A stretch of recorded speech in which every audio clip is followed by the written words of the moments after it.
안녕하세요. 향기로운 목소리로 책 소개를 전해드리는 책 읽는 향기입니다. 벌써 3월이에요. 그리고 3월 8일이 여성의 날인데요. 그에 맞춰 여성과 관련된 흥미로운 책 하나를 소개해드릴게요. 제목은 여자 둘이 살고 있습니다. 일단 제목부터가 뭔가 남다르죠? 그래서 뭔가 괜히 더 읽어보고 싶어지는데요. 꼭 또 변태스러운 생각을 하는 그런 남성들은 이런 제목을 보고 동성애, 성애적 상상만 하곤 하는데 떼기! 그게 아니라 정말 동반자적인 동거와 가족의 개념으로서의 그런 동반자 가족 내용을 다루고 있습니다. 서로 정말 마음이 맞는 두 사람끼리, 그게 두 사람이든 세 사람이든 이미 많은 분들이 사실 이런 삶을 살거나 살고 싶어 한다고 보고요. 그래서 생활동반자법이라는 법도 발의가 되었죠. 생활동반자법에 대해서 잘 모르시면 한번 검색을 해보시고요. 즉, 꼭 혈연으로 이루어져야지만 가족이 아니고 꼭 여자, 남자, 이성의 성생활을 기반으로 결혼이라는 그런 걸 기반으로 해서만 같이 사는 그런 게 가족이 아니라 서로가 같이 삶을 같이 나누면서 같이 마음 맞아서 같이 살면 그게 바로 가족이라는 겁니다. 사실 2030끼리는 이렇게 같이 마음 맞는 동성 친구들끼리 같이 사는 경우가 이미 굉장히 많을 텐데요. 이전에는 그냥 자기 필요에 의해서 동성 친구들과 그냥 어쩔 수 없이 같이 산다라고 생각을 했을지 몰라도 이제는 시대가 바뀌고 세대가 바뀌면서 그것도 하나의 가족의 개념으로 받아들일 수가 있다는 거예요. 저도 이제 지방민인데 지방에서 서울에 처음 올라갔을 때 혼자서 모든 월세와 그런 걸 감당하려면 지출이 어마어마하죠. 지방민들한테는, 서울에 집이 없는 사람들에게는. 그래서 저도 당연히 그때는 저와 같은 성별의 다른 여성과 같이 하우스메이트, 룸메이트 이런 식으로 같이 살았는데 이제 그때는 이런 생활 동반자라든지 이런 전통적인 관습을 넘어선 가족의 개념이라는 게 아직 없었기 때문에 당시에는 저도 미처 생각을 못했지만 사실 지금의 시대에서 이러한 형태가 이미 필수가 아닐까 싶습니다. 그리고 우선 저는 심리 상담 일을 하고 있고요. 그중 관계 상담 중에 부부 상담률이 압도적으로 높아요. 그만큼 인간관계 중에 가장 갈등에 골마 있고 심하고 서로를 괴롭게 하는 게 이성의 기반으로 한 부부 관계인데요. 그런 전통적인 부부 관계의 동반자 삶에서 다른 형태를 이제 다양하게 점점 추구하는 게 지금 2020년대의 변화죠. 그 맥락의 하나로 이 책도 나온 거고요. 제목은 여자 둘이 살고 있습니다. 저자는 김하나와 황선우, 이 두 분이 직접 이제 같이 사시면서 겪는 그런 소소한 에피소드들, 그런 삶의 얘기들을 소소하게 적은 에세이 책이에요. 출판은 위즈덤 하우스고요. 2019년 2월에 발매가 되었는데 위즈덤 하우스가 이제 좋은 책들을 많이 내죠. 그래서 이 책을 통해 막연하게 이제 나와 마음 통하는 친구끼리 같이 살고자 계획하고 있는 분들이 있으시다면 실제 이미 살고 있는 그들의 삶을 엿보면서 구체적으로 어떻게 살아가는 걸까를 엿볼 수 있는 계기가 될 것 같고요. 근데 꼭 남자, 여자, 남자 이런 둘의 가족 그리고 또 그 둘 사이에서 낳은 아이, 그런 전통적인 가족 관계가 아니라고 해서 뭔가 다를 거다라는 생각은 접으셔야 돼요. 그냥 정말 평범해요. 그리고 일반 우리가 알고 있던 전통적인 가족의 얘기들과 다를 게 없어요. 단지 이제 여기서는 여자 둘, 성인 여자 둘과 이제 고양이 4마리가 같이 살고 있다는 거. 사실 저도 고양이와 같이 삶을 같이 하고 있는 이제 저 같은 경우는 싱글인데요. 그래서 저도 사실은 지금 이 형태의 가족이 굉장히 이상적인 저에게 있어서 저 말고도 많은 싱글이나 여성분들한테 이상적인 형태의 모습이 아닐까 싶어서 꼭 추천해 드리고 싶습니다. 저도 사실은 이전부터 계속 이런 마음 맞는 여자친구와 삶을 같이 하는 것도 참 괜찮지 않을까 내내 생각을 해오고 있었어요. 이 두 저자들과 똑같이 이제 여성으로서. 그래서 이런 책이 더욱 반갑고요. 그렇지만 저는 비혼주의자도 아니고 이성애를 거부하는 사람도 아닙니다. 단지 제가 여자로서 남자들과 몇 번 이성의 경험을 해보았지만 정말 실망했고요. 이성에 관심이 없어질 정도로 정말 남자들이 저를 너무너무 힘들게 하고 실망시키고 그 남자들이 여자들한테 상처 주는 건 기본이고요. 너무 철이 없어요. 그렇게 남자들에게 다치고 해지고 데이고 너덜너덜 마음이 걸레가 되면서 내가 굳이 왜 이렇게 나를 다치게 하면서까지 이렇게 이성에 목을 매여야 하나 싶더라고요. 생각의 전환을 하니까 그 해결 방법이 너무 쉽더라고요. 나와 같이 사는 사람을 그 대상에 있어서 성별을 꼭 이성으로 제한하지 않으면 되는 거야. 그렇잖아요? 왜 꼭 여자 한 명, 남자 한 명 이렇게 둘이서 결혼해서 그 둘이 꼭 무슨 성관계를 해가지고 애를 낳아서 살아야 되냐 이거죠. 여자끼리 살아도 되고 남자끼리 살아도 되고 둘이 살아도 되고 셋이 살아도 되고 마음 맞는 친구들끼리 가장 자기에게 이상적인 삶의 형태를 찾아 살면 되는 거죠. 이성애를 기반으로 한 어떤 모노가미적인 모노가미가 혹시 모르시면 그것도 검색을 해보시고요. 여자, 남자 1대1의 결합 관계인데 그것이 전통적으로 맞다라고 그렇게 관습이 내려온 건 둘 사이에서 즉 아이를 낳을 수 있기 때문에 그거를 기반으로 이제 전통적인 가족의 개념이 생긴 건데 아이를 가질 생각이 없다면 그럴 계획이 없다면 결국엔 그것이 꼭 절대적으로 맞는 게 아닌 그런 게 되는 거죠. 그리고 싱글이 제일 맞고 편하면 싱글로 사는 거고요. 그쵸? 결혼이란 것도 꼭 할 필요가 없는 지금은 하나의 선택인 그런 시대죠. 전통적인 관습이 그게 나와 맞지 않는다면 굳이 그대로 똑같이 따를 필요는 없는 겁니다. 예스24의 책 소개를 한번 볼게요. 혼자도 결혼도 아닌 조립식 가족의 탄생. 이 땅의 모든 1인 가구들에게 보내는 듀엣 응원가라고 볼 수 있는 책이라고 합니다. 1인 싱글 가구 540만 명의 시대라고 해요. 1인 가구 수가 가파르게 증가하고 있는 가운데 쉐어하우스 등 다양한 주거 형태와 문화가 나타나고 있는데요. 인간 생활의 3대 기본 요소 중 가장 큰 비중을 차지하는 집. 마음이야 잡지에 나오는 멋진 집에서 살고 싶지만 현실은 녹록지 않죠. 늘 가벼운 통장과 타협하며 애써 모른 척, 만족하는 척 합리화하며 살아가고 있습니다. 그리고 말하죠. 몇 년 후엔 좀 더 좋은 집에서 살 수 있겠지.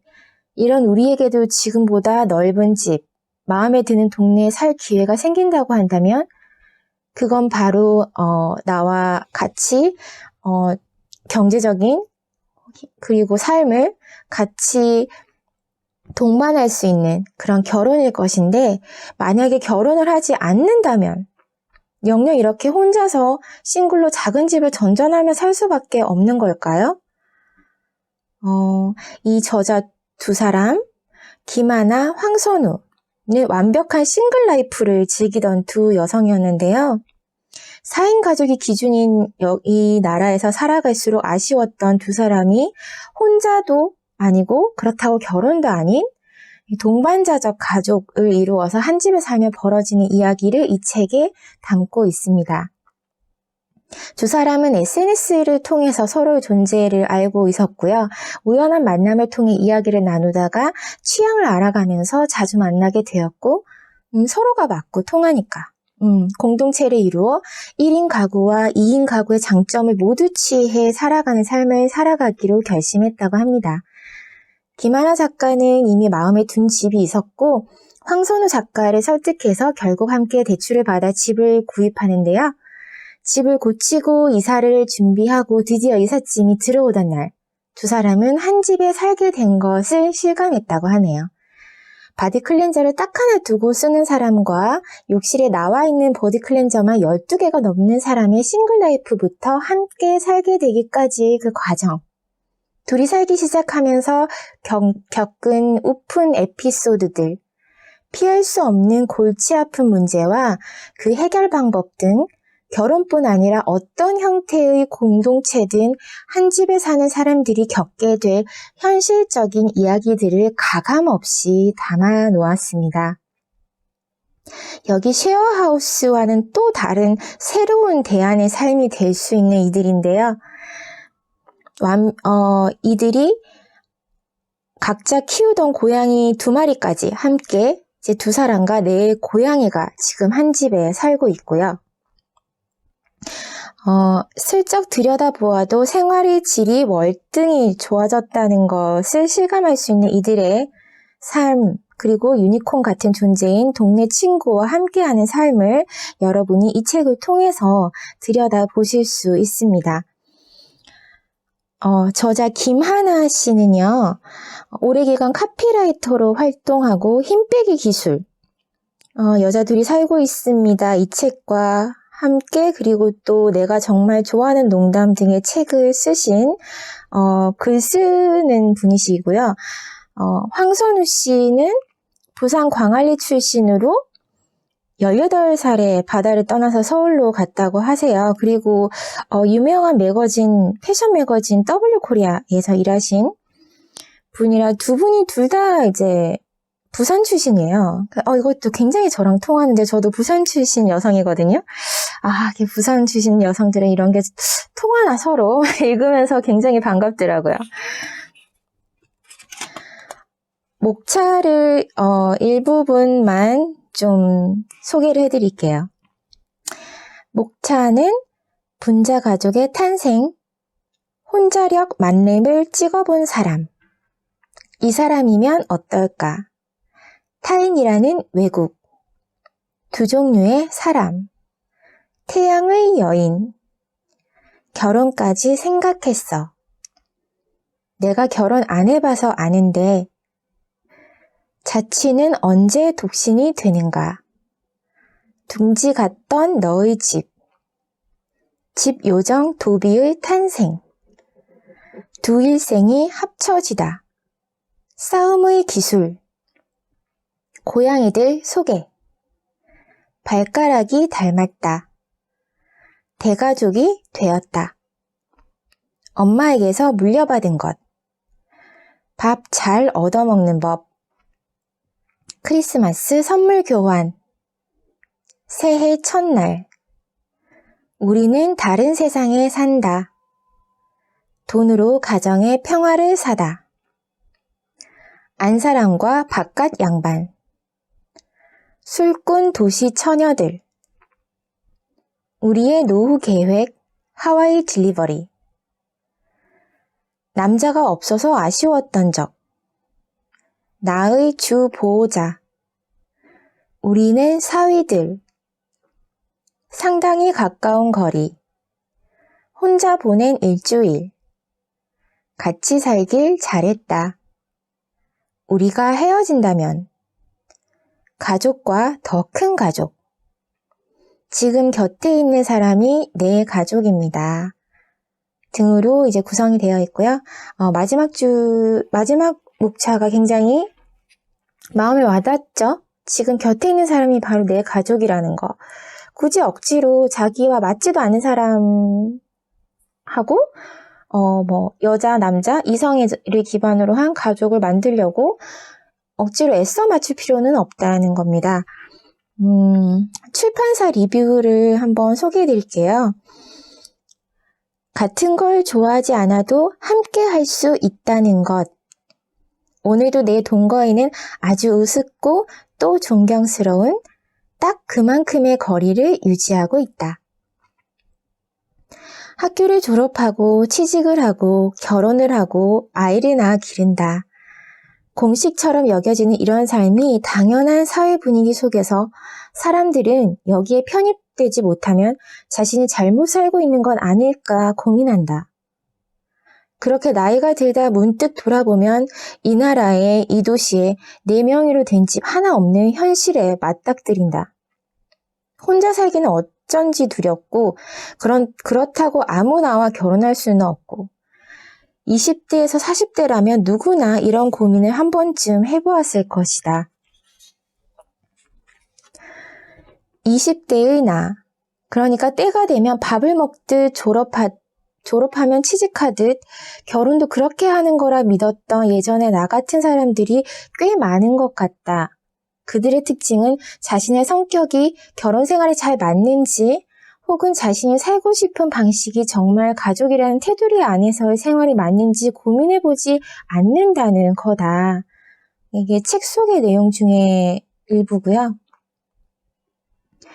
결혼 정년기를 넘긴 여성들이여. 혹시 나에게 정말 문제가 있나? 문제가 없다고 생각하는 내가 문제인가? 이런 의심이 들 때면 의심해보자.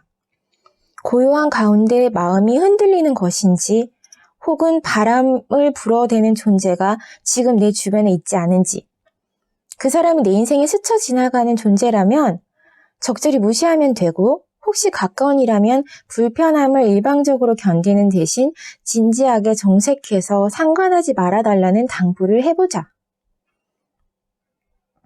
김하나 황선우 작가 역시 같은 고민을 했고 적극적으로 나섰고 행동에 옮겼다.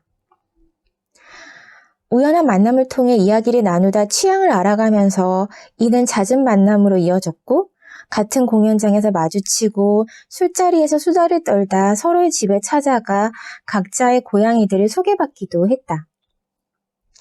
SNS를 통해서 서로 알게 된 관계가 결국에는 이제 같이 사는 관계로까지 발전이 됐는데, 여러분도 많은 분들이 마찬가지이기 때문에 저도 그렇고요. SNS를 통해서 서로 연인을 찾기도 하고 정말 평생 가는 친구를 찾기도 하고 이제 SNS는 더 이상 저희에게 단순한 그런 소셜미디어 뭐 그런 재미로 하는 온라인 뭐 이런 앱 이런 게 아니라 저희 일상에서 오히려 필수적인 삶의 동반자까지 찾아주는 그런 공간이 되어버렸죠.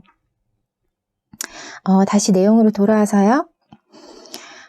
김하나 작가는 이미 마음에 둔 집이 있었고 다행히 그래서 황선우 작가를 설득해서 결국 함께 대출을 받아서 집을 구입을 하기에 이르는데요.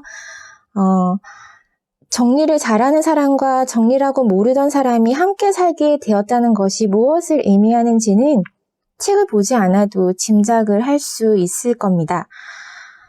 그리고 두 작가가 둥지를 든 마포구 망원동에는 작은 공동체가 있는데요. 55세대밖에 되지 않은 아파트에 친구, 가족이 두가구나 되고 망원동 인근에도 친구들이 꽤 많다고 하네요.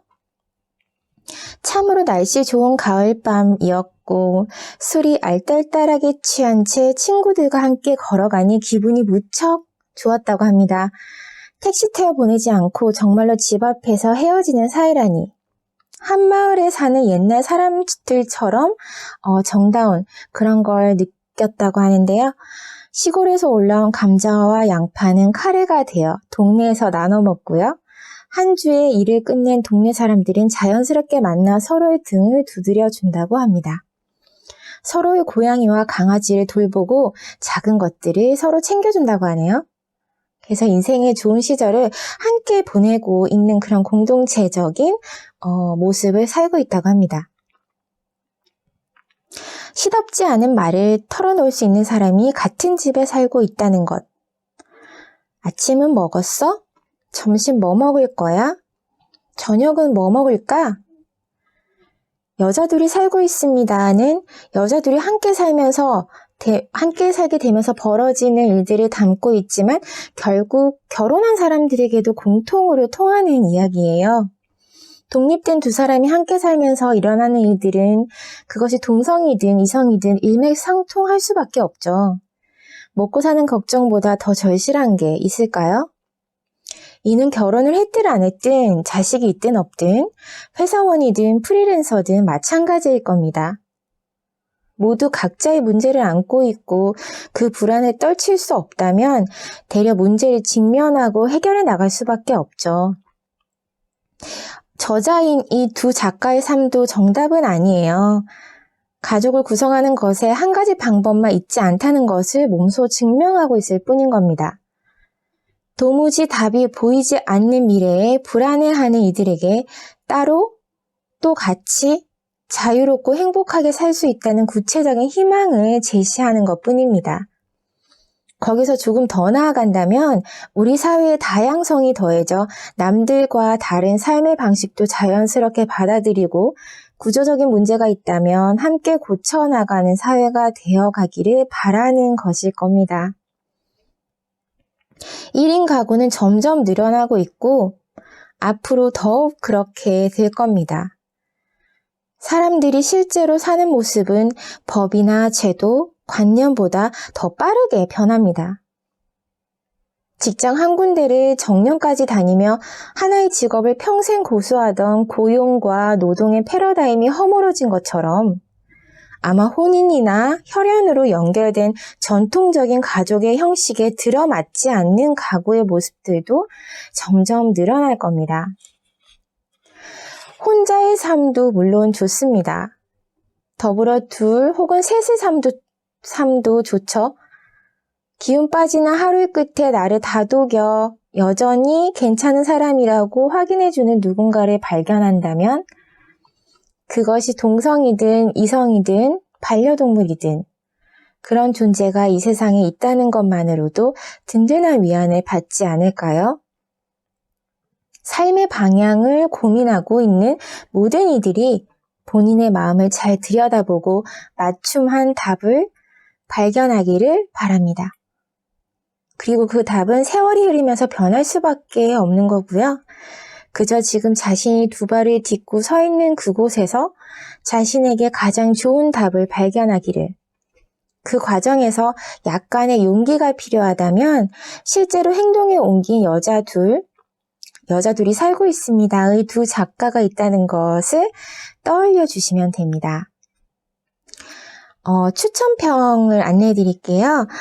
시내 21 기자의 김혜리 기자님께서는 김하나, 황선우 이 두 저자의 현재는 나의 오랜 꿈이기도 하다. 독립 10년 차부터 나는 친구와 우리 집을 소유하고 함께 사는 생활을 그리기 시작했다. 계획에 그쳤지만 실제로 도모하기도 했다. 동거가 독거보다 경제적이고 편리하리라는 셈 때문은 아니었다. 편하기로는 혼자가 최고다. 그러나 나는 더 성장하기 위해 신뢰하는 타인만이 줄 수 있는 적당한 긴장과 협상을 필요로 하고 있었다. 책 속에서 김하나가 쓴 대로 사람의 변화에서 중요한 변수는 누구와 함께 사느냐 또 어디에 사느냐이다. 삶을 그나마 견디는 법이 무엇인지 알려주는 책이 무성한 가운데 우리는 이렇게 잘 살고 있다고 또박또박 명세서를 열어 보이는 여자들이 살고 있습니다는 아직 그들만 한 행운을 만나지 못한 1인 세대주에게는 담 너머에서 들려오는 듀엣 응원가다. 그리고 소설가 정세랑 씨께서는요. 타임머신을 손에 넣게 된다면 가장 먼저 여자들이 살고 있습니다를 20대의 결혼 전의 나에게 전하고 싶다. 이 책을 방패 삼아 여성의 삶에 가해지는 사회의 집요한 압력을 산뜻하게 되밀 수 있을 테니까. 보편적인 삶의 방식이 최고라고, 남들 사는 대로 살아야 잘 사는 거라고, 멈춤 없이 말하는 사람들에게 반기를 들고 싶을 때 증거 자료로 휙 내밀고 싶기도 하다. 김하나 황선우 작가가 특수한 행운의 사례로 여겨지지 않을 만큼 수많은 형태의 분자 가족이 탄생하길 바란다. 누구나 다채롭고 풍요롭게 사회적, 정서적 안전망 속에 살아갈 수 있는 날이 오면 공기 중에 행복의 입자가 가득할 것이다. 책 내용을 좀 소개해 드리겠습니다. 책을 우선 처음에 펴면 굉장히 사랑스러운 여자 둘과 고양이 4마리의 그림이 있어요. 이 책은 정말 처음 열 때부터 굉장히 기분 좋게 볼 수 있는 그런 책이고요. 일러스트들이 이렇게 쭉 있고, 두 작가가 다 부산 바닷가 출신이시거든요. 김하나 씨는 해운대 출신, 황선우 씨는 광안리 출신. 저도 바닷가 근처에 사는데요. 정말 반가워요. 그래서 첫 시작 부분이 이제 분자 가족의 탄생인데요. 혼자 사는 게 잘 맞는다는 말은 10년쯤 그 생활을 지속해 본 후에 해야 할 말이라고 생각한다. 나의 경우 처음엔 혼자 사는 게 너무너무 좋았다. 가끔씩 친구와 함께 산 적도 있었지만 넓지 않은 공간을 나눠 쓰는 건 어지간히 성격과 생활 습관이 잘 맞지 않는 이상 서로 받는 스트레스가 컸다. 온전한 나만의 공간에서 발매트 하나부터 빨래를 널고 책을 꽂는 방식까지 내 맘대로 하는 게 나의 성격에 맞았다고 생각했다. 그런데 그런 생활이 10수년을 넘어가자 또 다른 스트레스가 쌓여갔던 모양이다. 언젠가 부산에 부모님 댁에 가서 자던 날 아침이었다. 일찍부터 부모님이 당신들의 식사를 준비하며 뭔가를 보글보글 끓이고 달그락달그락 그릇놓는 소리에 나는 자연스레 잠에서 깼다. 밥과 찌개 냄새가 났다. 그 소리와 냄새 속에 누워있자니 한없이 따뜻한 느낌이 들었는데 어째선지 조금 눈물이 날 것 같았다. 그것이 그리 따뜻하게 느껴졌던 것은 곧 내가 혼자 몸을 일으키는 고요한 아침의 온도는 그렇지 않다는 뜻이기도 했다. 그날 아침 이후로 나는 혼자 살기 위해 내가 드려야 하는 에너지에 대해 의식하게 되었다. 특히 밤이면 잡생각과 일종의 불안 같은 것에 나도 모르게 에너지를 많이 쓰고 있었다. 그 고단함이 혼자 사는 삶의 가뿐함과 즐거움을 넘어서게 된 시점이 그 즈음 아닐까 싶다. 결혼은 답이 아닌 것 같았다. 단지 혼자의 고단함을 피하자고 결혼제도와 시월드와 가부장제 속으로 뛰어드는 건 고단함의 토네이도로 돌진하는 바보짓이었다. 나를 충분히 바보로 만들 만큼 매력적인 남자가 갑자기 나타난다면 모를까? 하지만 그것도 내가 원하는 게 아니었다. 나는 자연스럽게 다른 삶의 방식을 모색하기 시작했다. 친구들에게 같이 사는 건 어떨지 떠보기도 하고 쉐어하우스를 알아보기도 했다. 그러다 나와 사정이 아주 비슷한 친구를 만나 같이 살게 되었다. 같은 부산 출신에 오랫동안 혼자 살았고 이젠 혼자가 아니면서 결혼도 아닌 삶의 방식을 생각하기 시작했으며 나처럼 고양이가 2마리 있었다. 우리는 은행의 도움을 얻어 넓은 집을 샀다. 둘이 따로 집을 구할 때보다 훨씬 유리했다.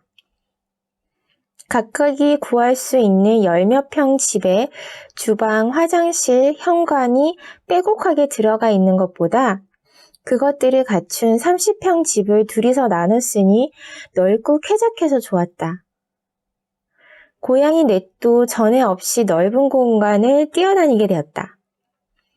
게다가 결정적으로 이 집에 욕조가 있다. 혼자 살기 좋은 조그만 집에 불만은 크게 없었지만 단 한 가지만은 참 아쉬웠다. 욕조가 없다는 것. 이제 동거인과 같이 산 지 2년이 넘었다. 만족도는 최상급이다. 동거인은 각종 요리와 어지르기, 빨래 돌리기를 맡고 나는 설거지와 청소, 정리, 빨래 개기를 맡아 집안일의 배분은 절묘한 균형을 이룬다. 밤에 자려고 누웠을 때 한 집에 누군가 있다는 것만으로도 긴장이 누그러진다. 서로의 인기척에 자연스레 잠이 깨고 집에서 매일같이 인사가 오가는 게 일상에 생기를 불어넣는다. 혼자 살 때 정서적 체온 유지를 위해 많은 노력이 필요했던 데 비해 둘이 사니까 그게 자연스레 이루어진다는 점이 좋다. 물론 육체적 체온 유지를 위해 욕조에 몸을 담글 수도 있다. 게다가 최고로 좋은 점은 우린 여전히 싱글이라는 점이다. 명절이면 각자 부모님께 다녀오거나 안부를 전한다. 부모님들은 우리가 함께 산다는 점에 매우 흡족해 하신다. 훨씬 든든하다나? 요리를 잘하시는 동거인의 어머니는 내가 좋아하는 반찬을 챙겨서 보내주신다.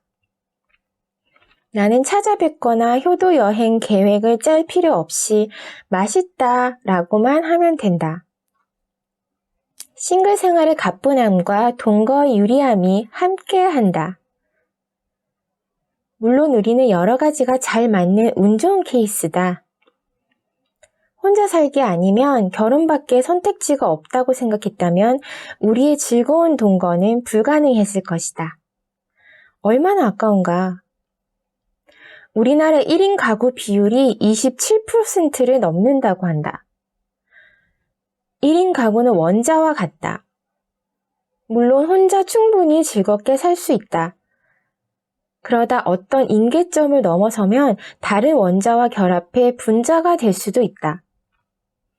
원자가 둘 결합한 분자도 있을 테고 셋, 넷 또는 12이 결합한 분자도 생길 수 있다. 단단한 결합도 느슨한 결합도 있을 것이다. 여자와 남자라는 원자 둘의 단단한 결합만이 가족이 기본이던 시대는 가고 있다. 앞으로 무수히 다양한 형태의 분자 가족이 태어날 것이다. 이를테면 우리 가족의 분자식은 W2C4쯤 되려나? 즉 여자 둘, 고양이 넷. 그리고 지금의 분자 구조는 매우 안정적이다.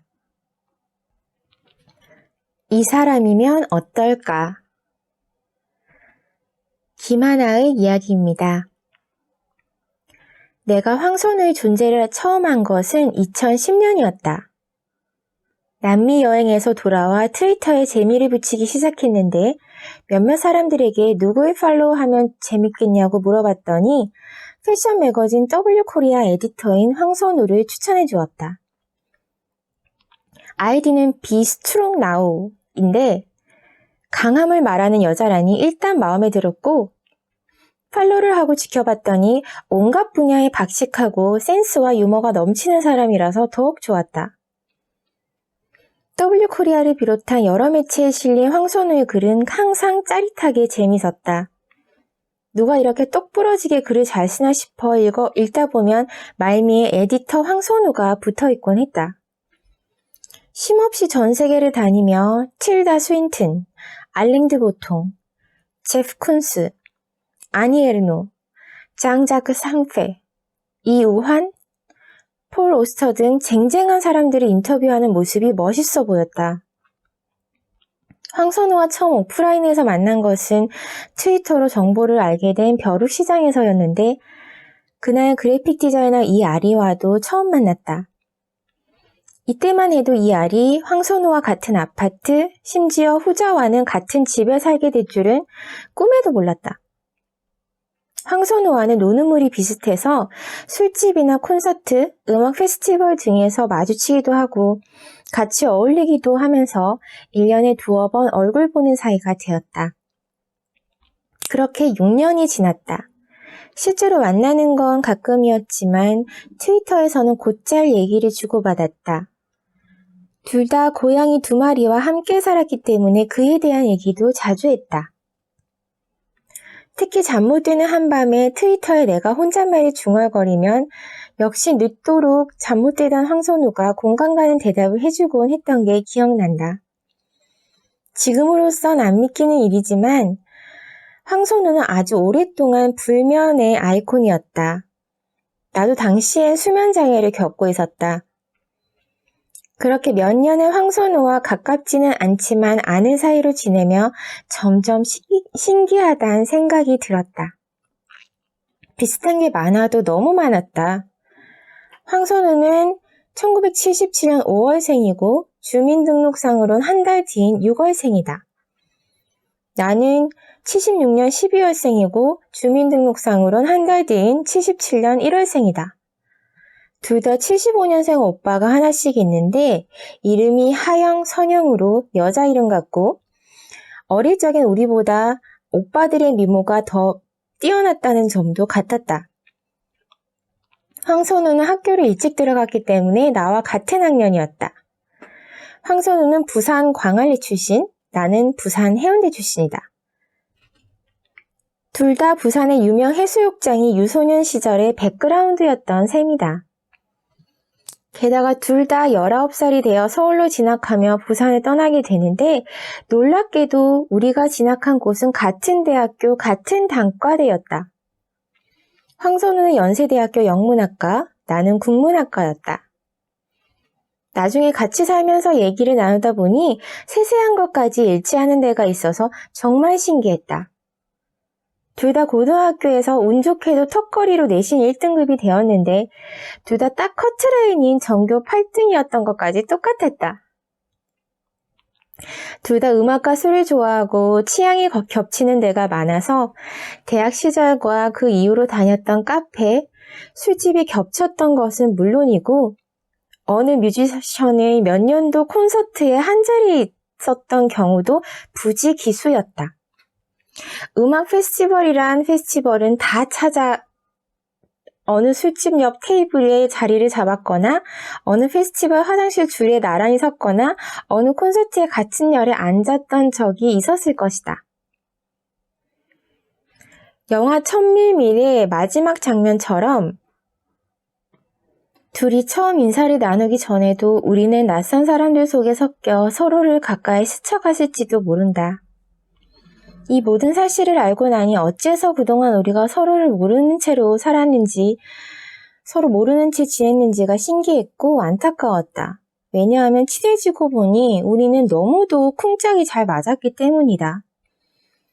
계기가 생겨 6년 만에 처음 황선우와 1대1로 만났던 날이 기억난다.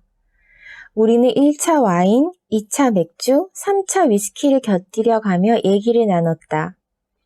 황선우는 내가 무슨 주제를 꺼내든 막힘이 없었고 아는 건 많지만 잘난 척하지는 않는 성격이라 대화가 무척 즐거웠다. 배경과 취향이 비슷한 것도 있었지만 무엇보다 둘 다 농담 욕구가 넘실거렸고 유머 코드가 비슷했기 때문에 시도 때도 없이 웃음이 터졌다. 그 뒤로 우리는 자주 만나 영화나 전시를 보고 술을 마시고 음악을 들으며 늦도록 대화를 나누었고 아주 친해졌다. 황선우는 남녀를 떠나 내가 만나본 가장 매력적인 대화 상대였다. 얘기를 나누다 보니 황선우 또한 20년이 되어가는 혼자의 삶에서 벗어나 다른 형태의 삶을 모색하고 있다는 것을 알게 되었다. 만날수록 이 사람이라면 어떨까 하는 생각이 들었다. 내겐 봐둔 집이 있었고 그 집을 구하려면 파트너가 필요했다. 나는 이 사람과 같이 살고 싶었다. 타인이라는 외국, 황선우. 한 사람이 진정으로 자부심을 가져야 할 것은 지평수나 자동차 브랜드가 아니라 자신의 친구입니다. 그 친구가 얼마나 잘 나가는지, 얼마나 힘이 있는지가 아니라 친구가 얼마나 요리를 잘하는지, 누구는 또 얼마나 잘 얻어먹었는지, 얼마나 잠을 잘 자고, 얼마나 노래를 잘하며, 얼마나 얕지 못했는지, 우리가 얼마나 많은 술을 마셨고, 얼마나 어처구니 없는 추억을 가졌는지, 인생에서 진정으로 자부심을 가져야 할 것들은 그런 것들입니다. 김하나는 친구들의 중심에서 모임을 만들고 이끄는 작은 대장 같은 사람이었다. 자기만의 세계관이 확고했으며 그 생각들은 개인의 가치기보다 공동체에 지향적이었다. 물론 함께 살다 보면 밝음 속의 어둠이나 사람들 뒤의 고독을 목격하게 되는 순간들도 있다. 내향성이 강하고 혼자 책 읽는 시간에서 에너지를 얻는 사람이 거꾸로 커뮤니티의 가치를 추구한다는 데서 인격의 다면성을 발견하게 된다.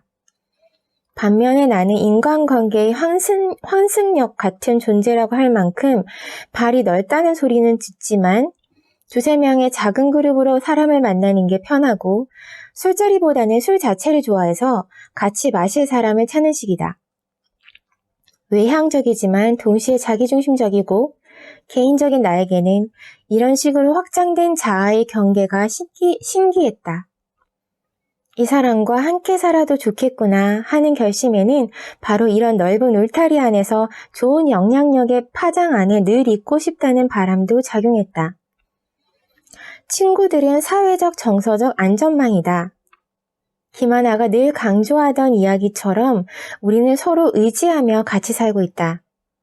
다른 온도와 습도를 가진 기후대처럼 사람은 같이 사는 사람을 둘러싼 총체적 환경이 된다.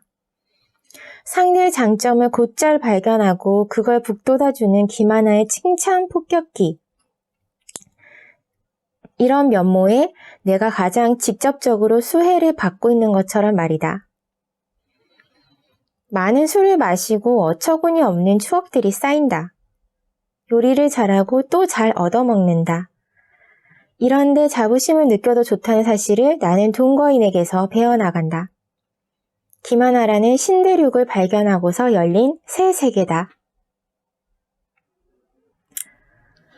두 종류의 사람. 황선우. 세상에는 두 종류의 사람이 있다.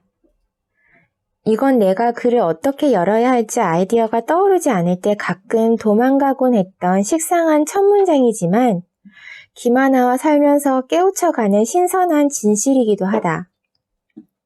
외출하기 전에 입고 나갈 옷을 새롭게 조합해야 한다는 사실에 스트레스를 받는 사람이 있고 반면 이틀 연속 같은 옷을 입어야 하는 상황이 생기면 침울해지는 사람이 있다. 똑같은 착장으로 지내는 게 한 사람에게는 고민을 덜어주는 간편한 일, 다른 쪽에게는 변화의 재미를 만끽할 수 없어 힘든 고충인 것이다. 어떤 사람은 작업을 할 때 음악도 듣지 않고 다른 사람은 문서, 영상, 검색, 채팅까지 창을 5개쯤 띄워놓은 채 번갈아 오가며 일한다.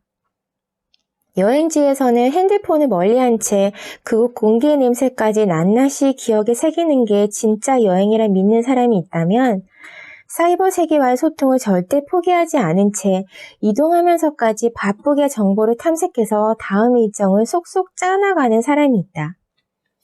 여기까지 언급해서 앞쪽은 김하나 그리고 뒤쪽이 나다. 김하나에게는 설거지가 생활 속에 찾아오는 명상의 시간이고 나에게는 요리가 가장 재밌는 놀이다.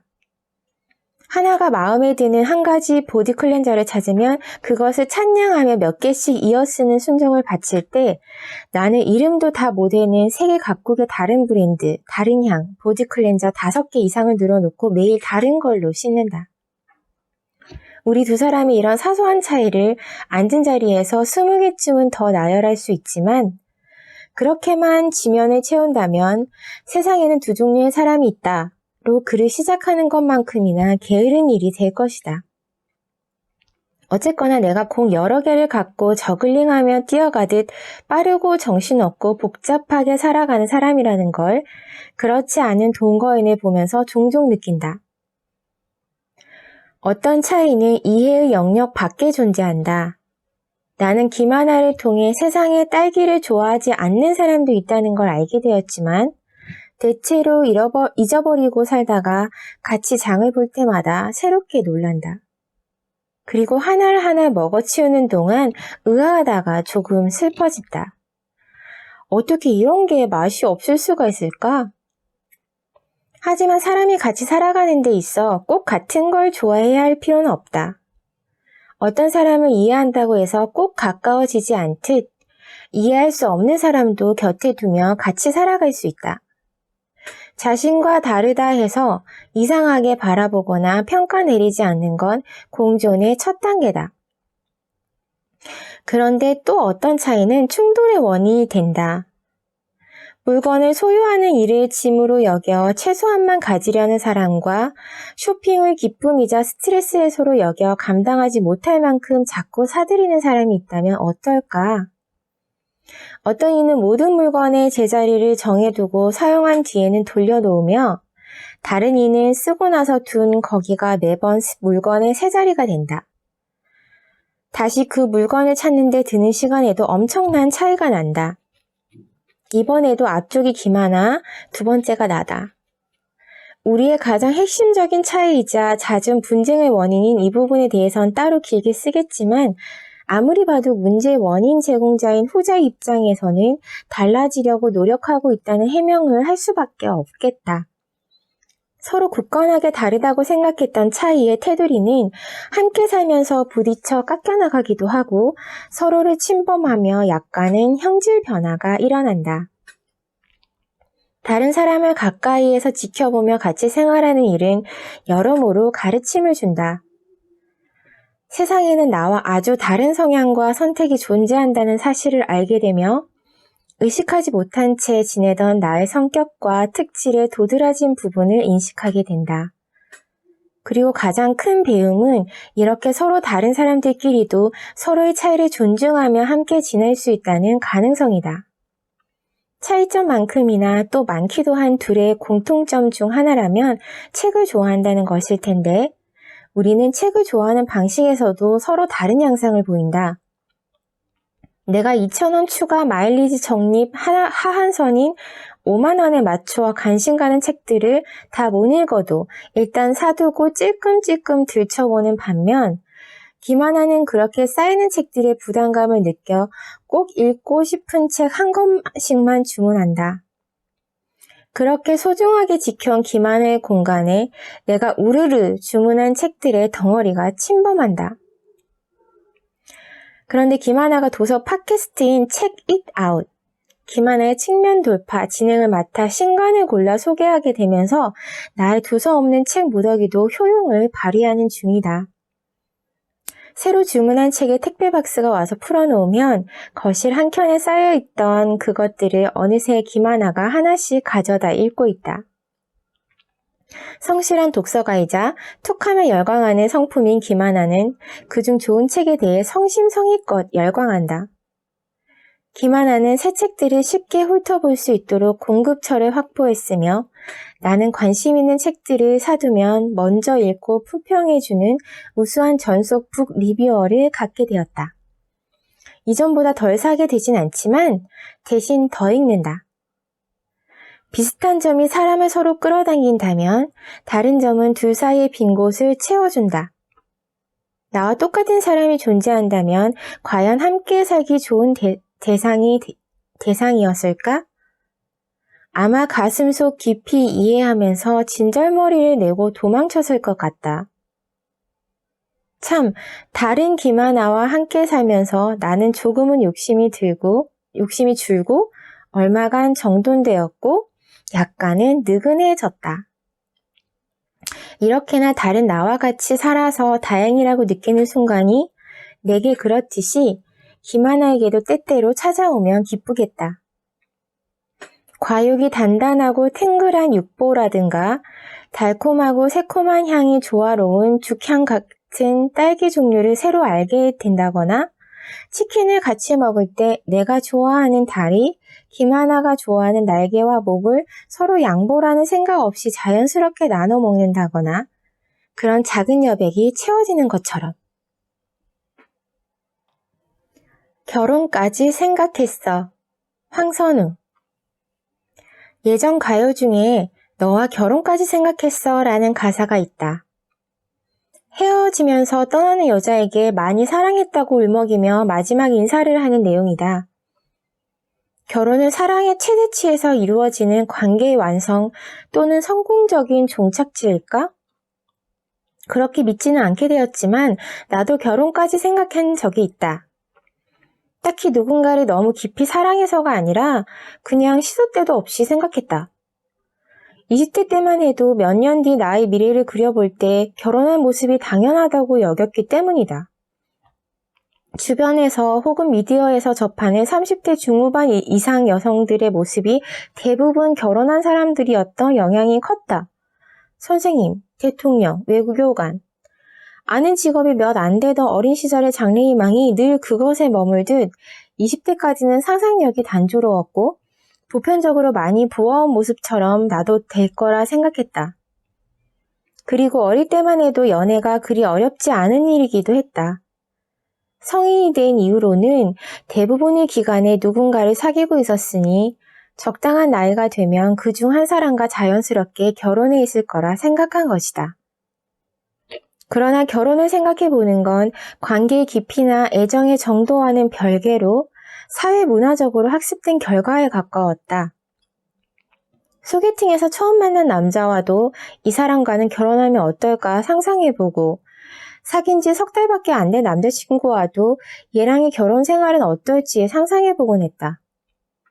하지만 이렇게 여러 번의 공상을 거쳤음에도 결혼하는 일은 십몇 년 동안 현실로 벌어지지 않았다. 20대 때의 나. 그러니까 때가 되면 밥을 먹듯 졸업하면 취직하듯 결혼도 그렇게 하는 거라 믿었던 예전의 나 같은 사람들이 꽤 많은 것 같다. 그들의 특징은 자신의 성격이 결혼 생활에 잘 맞는지 혹은 자신이 살고 싶은 방식이 정말 가족이라는 테두리 안에서의 생활이 맞는지 고민해보지 않는다는 거다. 특히 주말마다 가족과 시간을 보내야 한다는 사실에 갑갑해하며 자기가 원한 삶은 이런 게 아니었다고 울적해하는 남자들을 나는 여러 보았다. 결혼과 가사노동, 육아로 인해 개인 생활을 더 희생하고 있는 쪽은 당신보다는 당신 아내 쪽으로 보인다는 말은 차마 건네지 못했지만 말이다. 나도 결혼하지 않기를 잘했다고 느낄 때가 있다. 아이를 낳아 키우며 직장 생활을 하느라 아슬아슬 생활의 균형을 잡는 친구들을 보면 그렇게 놀라운 집중력을 발휘해 시간을 쪼갰으며 살 수 있을지 자신이 없어진다. 그리고 그 남편들의 회사 생활이나 개인으로서의 일상이 한결 여유 있어 보일 때 더 그렇다. 무엇보다 결혼하지 않아서 가장 다행인 점은 누군가의 며느리로 살지 않아도 된다는 것이다. 한국에서 사랑받는 딸로 유능한 직업인이자 자유로운 개인으로 살아가던 여자들은 며느리라는 관계에 놓이는 순간 갑자기 신분이 몇 계단을 추락하는 것 같다. 두려운 점은 며느리 노릇을 스스로 신나서 열심히 할 것 같은 기질이 나에게도 내재되어 있다는 것이다. 인스타그램 웹툰 며느라기에서 시대 식구한테 예쁨 받고 싶고 칭찬받고 싶어서 자발적으로 애쓰는 시기라고 설명하는 며느라기처럼 말이다. 동거인의 부모님을 가끔 만나 함께 식사하곤 한다. 두 분은 혼자 사는 딸이 마음 쓰여섰는데 이제 옆에 내가 있어 든든하다고 말씀하신다. 별 얘기를 하지 않아도 어머니 말씀에 호응하며 장단을 맞춰드리거나 술을 좋아하시는 아버지와 잔을 부딪히거나 하는 것으로 나는 그 자리에 초대된 몫을 다한다. 두 분을 보며 동거인에게서 내가 좋아하는 모습을 발견하게 되고 그 공통점에 감사한 마음이 드는 건 꽤나 즐겁고 따뜻한 일이기도 하다. 그렇게 구워주시는 고기를 먹고 채워주시는 맥주를 마시고 돌아와 시간이 흐르면 두 분이 궁금하고 보고 싶어져서 안부를 묻게 된다. 그댁에 가서 과일을 깎거나 설거지를 할 필요도 나아가 효도를 고민할 부담도 없다. 밥 해먹는 게 세상에서 제일 중요한 일인 우리 엄마는 우리 집의 요리 담당인 내가 야근을 하거나 장기 출장이라도 가게 되면 제일 먼저 동거인의 식사부터 걱정한다. 하나 혼자 밥은 웃자노. 이렇게 관계에서의 의무는 지지 않지만 자식의 옆에 있어주어 든든하다는 이야기를 듣는 위치라면 누군가의 며느리가 되는 일도 얼마나 산뜻하고 가뿐할까? 내가 결혼 안 해봐서 아는데 황선우 이 나이가 되도록 결혼을 안 하고 있어서 좋은 점은 세상이 말해주지 않는 비밀을 하나 알게 되었다는 거다. 그게 뭐냐면 결혼을 안 해도 별일 아니라는 사실이다. 내가 결혼 안 해봐서 아는데 정말 큰일 나지 않는다. 결혼을 하지 않았기 때문에 앞으로 생길 수 있을 별일, 큰일을 곰곰 생각해봐도 앞으로 점점 더 결혼할 확률이 낮아질 것 같다는 정도 외엔 딱히 떠오르지 않는다. 물론 나도 앞날에 대한 고민은 매일 한다. 예를 들면 이런 걱정들이다. 100세 시대라는데 언제까지 회사 생활을 하며 돈을 벌 수 있을까? 앞으로 내 커리어의 어떤 점들을 더 개발하거나 보완해야 할까? 20년 가까이 직장 생활하며 꼬박꼬박 부어온 국민연금을 65세부터나 받을 수 있는데 그 전에 은퇴하며 뭘 먹고 사나? 아니 국민연금 잔고 자체가 바닥나서 내가 납부한 돈을 떼어먹히는 건 아닐까? 큰 병이 들어서 너무 빨리 죽으면 어떻게 하지? 잔병 치레를 하며 너무 오래 살면 또 어떻게 하지? 보험을 좀 더 들어놔야 하나? 하나씩 써놓고 보니 점점 더 걱정이 커진다. 하지만 내가 결혼한 상태라고 가정해봐도 이런 고민들이 사라지거나 딱히 줄어들 것 같진 않다. 결혼한 친구들과 대화해봐도 고민의 성격이 크게 다르기보다 육아와 자녀, 교육, 부모님 부양에 대한 몇 가지가 더 보태지는 정도인데다 때로는 이 고민들을 나누고 서로 도와줘야 할 배우자의 관계 자체가 더 큰 고민이기도 한 경우까지 본다. 지금은 홀가분해진 편이지만 결혼하지 않은 채로 나이를 한 살 한 살 더 먹어가는 일에 대해 나도 언제나 편했던 것은 아니다. 30대 중후반에는 꽤 초조함도 느꼈을 것 같은데 이런 불안은 내 상황이나 내면보다는 주변 사람들에게서 비롯한 편이었다. 통상적인 결혼 정년기를 넘어가는 여자는 스스로가 평정심을 유지하며 만족스러운 생활을 하고 있어도 잔잔한 물에다 괜히 돌 던지는 모양새로 주변에서들 툭툭 건드리지 못해 안달이다. 30을 넘기면서 무슨 참견 면허증이라도 딴 것처럼 온갖 사람들이 깜빡이도 안 켜고 끼어들어왔다. 처음 만난 취재원, 잘 모르는 동네 사람, 오랜만에 만난 지인들까지 결혼 여부나 계획에 대해 무슨 날씨나 남북관계 문제라도 되느냐 아무렇지 않게 물어왔다. 아직이라고 대답하면 여러 가지 반응이 돌아왔다. 정말로 궁금하다는 듯이 이유를 묻는 탐정파. 무슨 내 결격 사유를 덮어주는 양 앞으로는 좋은 일 있겠지 하며 말꼬리를 흐리는 덕담파. 혹은 멀쩡해 보이는데 너도 별 수 없다는 듯이 깎아내리는 공격파. 언뜻 걱정이나 관심 같아서 속아 넘어가기 쉽지만 이런 말들은 공감도 배려도 없는 행동이다. 그 문제가 진짜 문제라면 당사자가 가장 고민하고 있을 것이며 다른 사람이 툭 건드리듯 지적한다고 당장 해결될 가능성도 없고 무엇보다 남의 일인데 어째서 맡겨놓은 듯이 계획이나 입장 표명을 요구하는 걸까? 결혼하지 않은 여성들은 어리고 만만하다는 이유로 종종 이런 주제 넘은 참견의 대상이 된다. 다행인 것은 결혼 정년기에 가장자리를 비껴나면서 달갑잖은 오지랖도 자연스럽게 줄어든다는 점이다. 그러니 몇 년 동안만 단단한 멘탈로 혹은 달관한 무신경으로 버티다 보면 다 지나간다는 게 내 경험담이다. 그리고 내 스스로도 어느 순간부터는 아무렇지 않아진다. 한동안은 남자에게 인기가 없어서 연애를 못해서 내가 결혼을 못한 게 아니라고요. 항변하는 마음이 한구석에 있었다면 더 이상 그런 식으로 답할 필요도 못 느끼게 된다. 인기가 없으면 어때? 결혼하고 싶은 상대가 아니거나 말거나 어쩔 건데. 남자들이 좋아할 만한 여자로 안 보인다는데 전혀 신경 쓰이지 않게 되었다. 남성이 욕망의 대상으로서 존재한다는 게 내 가치를 높여주거나 기분을 낮게 해주지 않으니까. 한 번은 지인들 몇이 모인 모임에서 어떤 유부남의 보석 이론을 듣게 되었다. 세상에 괜찮은 여자가 싱글로 남아있는 경우는 없다는 것이 그의 요지였다. 정말 값진 보석은 사막 한복판에 숨겨져 있어도 세상에 나오는 법이에요. 상인들이 어떻게든 찾아내서 값을 지불하고 손에 넣거든. 여자가 상품이 아니라 자기 의지와 취향을 가진 사람이라는 사실은 그에게 중요하지 않은 모양이었다.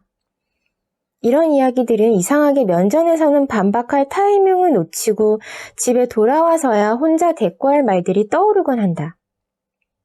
여자가 거래 대상인 물건인가요? 선택의 주체인 인간인데? 이 이야기에서 그 여자의 생각은 어디에 있죠? 입 밖으로 이런 말을 내뱉지는 못한 대신 아마 표정만 조금 일그러졌을 것이다. 그 얘기에 대해 정색하고 반박하지 못했던 게 두고두고 후회가 됐다. 그 어줍잖은 보석 이론이 또 언제 어디에서 나뿐 아니라 다른 어떤 싱글 여성의 멘탈에 불필요한 불쾌감을 유발할지 모르니 말이다. 또 어떤 인터뷰에서는 계산적인 골드미스론을 들었다. 인터뷰이었던 철학자는 요즘 경제력 있는 여성들이 이기적이어서 조건만 따지느라 사랑을 안 하는 거라며 나더러도 눈을 낮추라고 했다. 내가 어떤 사람을 만나 어떤 연애를 해왔는지는 알지도 못하면서 말은 참 쉽게도 했다. 결혼 안 한 나를 두고 무슨 결격 사유가 있다는 양 비아냥거리거나 내가 너무 높은 기준을 가지고 있다고 비난하는 사람들은 이 둘 말고도 많았다. 100번 양보해서 그게 사실이라 쳐도 그런 얘기를 사람 앞에다 두고 할 수 있는 무례함이 놀랍고 그렇게 무례한 사람들도 결혼을 했다는 것 또한 놀라운 일이다. 시간이 지나며 자연스럽게 알게 되었다. 내가 불안하고 초조했던 건 결혼을 못해서라기보다 결혼 못한 너에게 문제가 있어. 이대로 결혼 안 하고 지내면 너에게 큰 문제가 생길 거야. 라고 불안과 초조를 부추기고 겁을 줬던 사람들 때문이라는 걸. 오지라퍼들이 아무리 깎아내린다 해도 나는 내가 하자가 있는 물건도 까탈스럽고 분수를 모르는 사람도 아니라는 걸 안다. 다만 몇 번의 연애가 잘 되지 않은 시간이 있었고 일이 너무 바쁘거나 재미있어서 새로운 사람 만날 시간이 없었던 시기가 있었고 결혼을 하고 싶어서 열심히 소개팅을 나갔지만 번번이 상대와 가치관이나 라이프 스타일이 맞지 않았던 때가 있었고 그 모든 시간을 지나와 이제 결혼하지 않은 채로도 잘 살아가고 있음을 나만이 아는 나의 길고 다채로운 역사 속에서 나는 남의 입으로 함부로 요약될 수 없는 사람이며 미안하지만 그들이 바라는 이상으로 행복하다. 그러니까 결혼 정년기를 넘긴 여성들이여, 혹시 나에게 정말 문제가 있나? 문제가 없다고 생각하는 내가 문제인가? 이런 의심이 들면 의심해보자. 고요한 가운데 마음이 흔들리는 것인지 혹은 바람을 불어대는 존재가 지금 내 주변에 있지 않은지 그 사람이 내 인생에 스쳐 지나가는 존재라면 적절히 무시하면 되고 혹시 가까운 이라면 불편함을 일방적으로 견디는 대신 진지하게 정색해서 상관하지 말아달라는 당부를 해보자. 원만한 사회생활보다 내 자존감이 어떤 타인과의 인간관계보다 나 자신과의 관계가 중요하니까. 무엇보다 결혼하지 않은 사람들이 어딘가 부족해서 그런 게 아니라는 증거는 세상에 많은 결혼한 사람들이 몸소 보여주고 있다. 두 일생이 합쳐지다. 김하나. 사람이 온다는 건 실은 어마어마한 일이다. 그는 그의 과거와 현재와 그리고 그의 미래와 함께 오기 때문이다. 한 사람의 일생이 오기 때문이다. 정현종의 방문객에서. 우리 둘은 동거에 돌입하기 전 다른 친구 셋과 함께 아이슬란드를 일주일간 여행한 적이 있다. 거기엔 거대한 두 땅덩이, 유라시아판과 북아메리카판이 만나는 지역이 있었다. 전 지구적인 스케일의 맞닿음이 그대로 시각화된 그곳의 모습이 떠올랐다. 우리의 동거는 유라시아판과 북아메리카판이 충돌하는 것 같은 일이었다. 처음에 우리는 서로의 비슷함을 발견하고 놀라워했지만 이후로 서로의 다름을 깨달으며 더 크게 놀라게 되었다. 우리는 달라도 너무 다른 두 사람이었다. 그것도 매일매일 끝없이 들고 나는 파도처럼 이어질 생활 습관이라는 거대한 영역에서. 각자가 40년에 걸쳐 쌓아온 생활 습관이란 결코 쉽게 고쳐지지 않는다. 어느 쪽이 옳다는 답도 없고 여러 개의 조항을 지키기로 합의한다고 해서 해결이 나는 것도 아니다. 내가 황선우의 집 이곳저곳을 돌봐줄 때는 어디까지나 선심을 베푸는 것이었고 내가 내킬 때 내키는 정도로만 하면 되었다. 집에 대한 최종 책임은 황선우에게 있고 나는 도와주는 사람의 위치였으니까. 나라면 그러지 않을 방식으로 정렬하거나 배치한 물건들을 봐도 전혀 거슬리지 않았다. 그런데 이제 내 집이기도 한 공간에 쌓여가는 물건들의 대왕릉을 보고 있자니 정신이 번쩍 들었다. 그것은 황선우의 생활습관이라는 파도가 40년에 걸쳐 쌓아올린 지형이었으며 나는 앞으로 나와는 전혀 다른 방향으로 매일매일 이어질 파도와 더불어 살아가야 했다. 물론 그것은 황선우, 아니 이제 동거인의 입장에서도 마찬가지일 터였다. 싸움의 기술, 황선우. 잘 산다는 건 곧 잘 싸우는 것이다. 타인과의 입장 차이와 갈등이 삶에서 빠질 수 없는 구성 요소인 이상 그렇다. 꽤 오랫동안 나는 나 자신에 대해서도 싸움에 대해서도 오해한 채 살아왔다.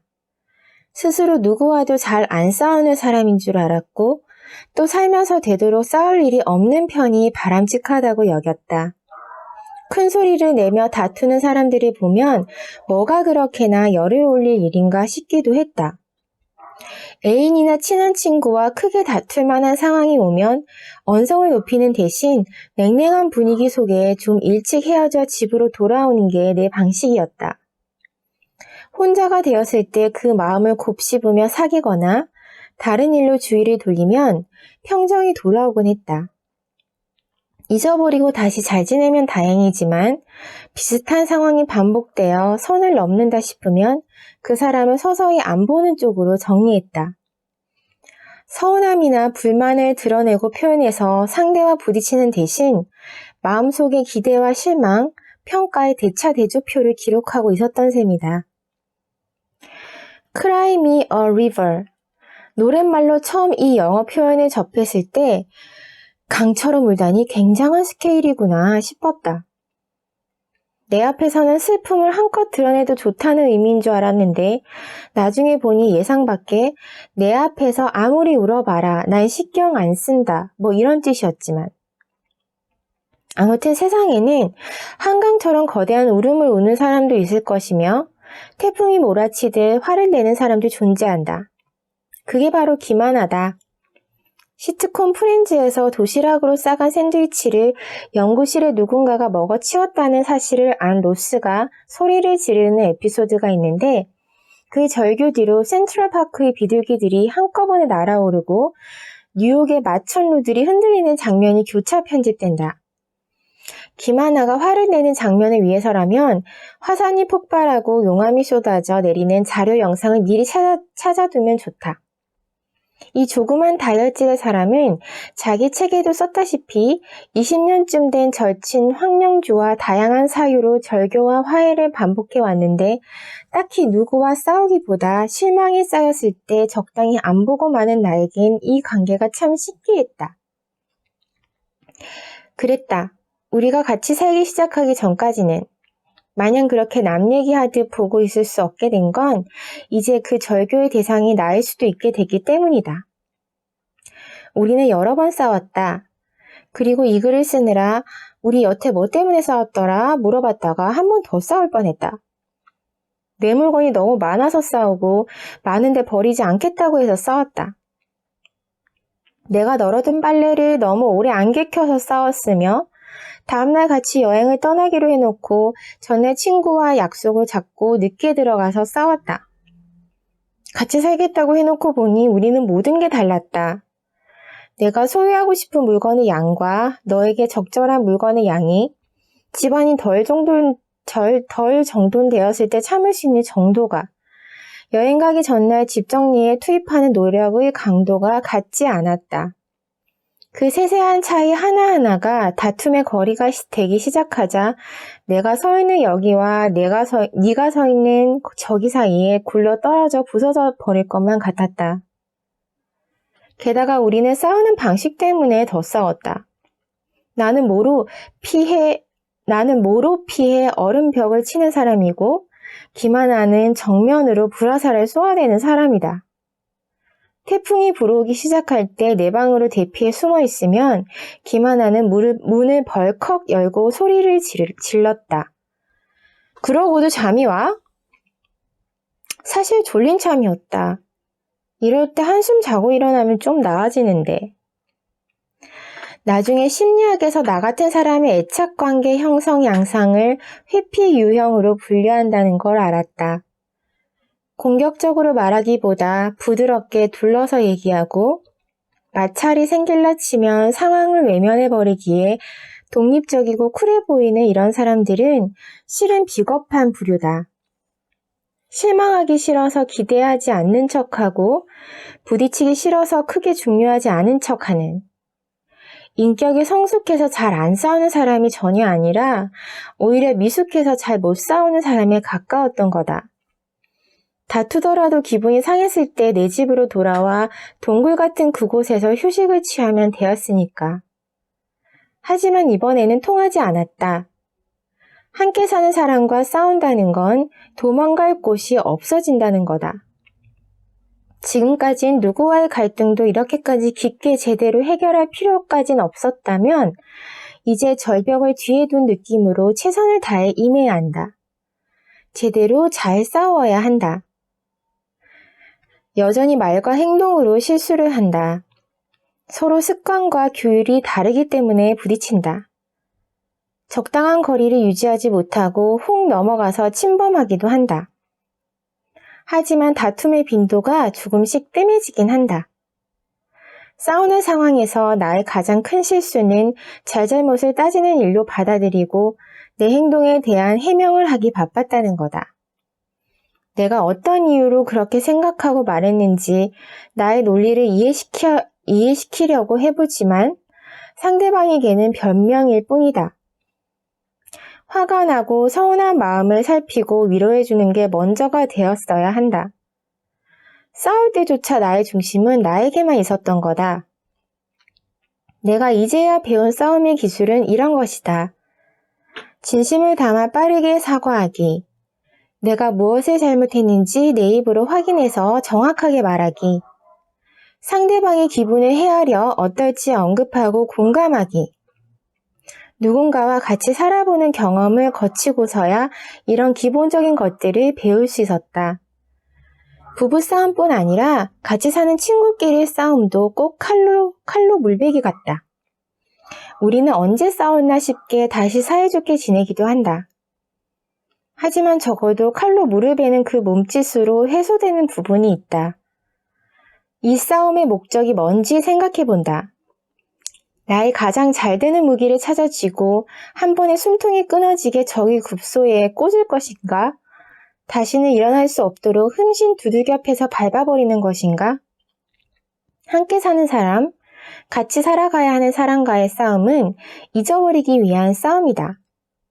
삽을 들고 감정의 물기를 판 다음 잘 흘려보내기 위한 싸움이다. 제자리로 잘 돌아오기 위한 싸움이다. 사람은 혼자서도 행복할 수 있지만 자신의 세계에 누군가를 들이기로 결정한 이상은 서로의 감정과 안녕을 살피고 노력할 수밖에 없다. 우리는 계속해서 싸우고 곧 화해하고 다시 싸운다. 반복해서 용서했다가 또 실망하지만 여전히 큰 기대를 거는 일을 포기하지 않는다. 서로에게 계속해서 기회를 준다. 그리고 이렇게 이어지는 교전 상태가 전혀 싸우지 않을 때의 허약한 평화보다 훨씬 건강함을 나는 안다. 크리스마스 선물 교환, 김하나.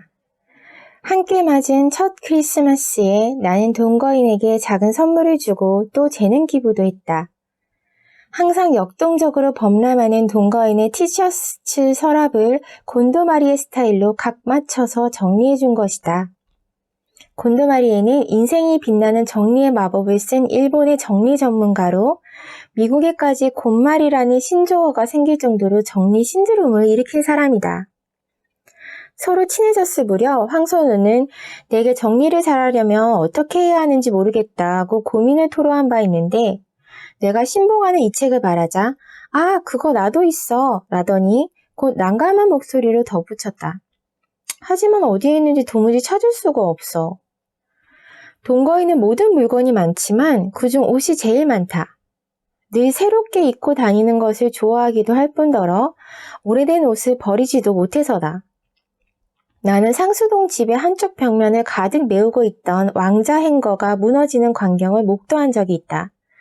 자주 있는 일은 아니라고 하는데 내가 마침 그 순간 함께 있어서 달려가 팔로 뻗 받쳤으나 빽빽하게 걸린 옷의 무게란 실로 엄청난 것이었다.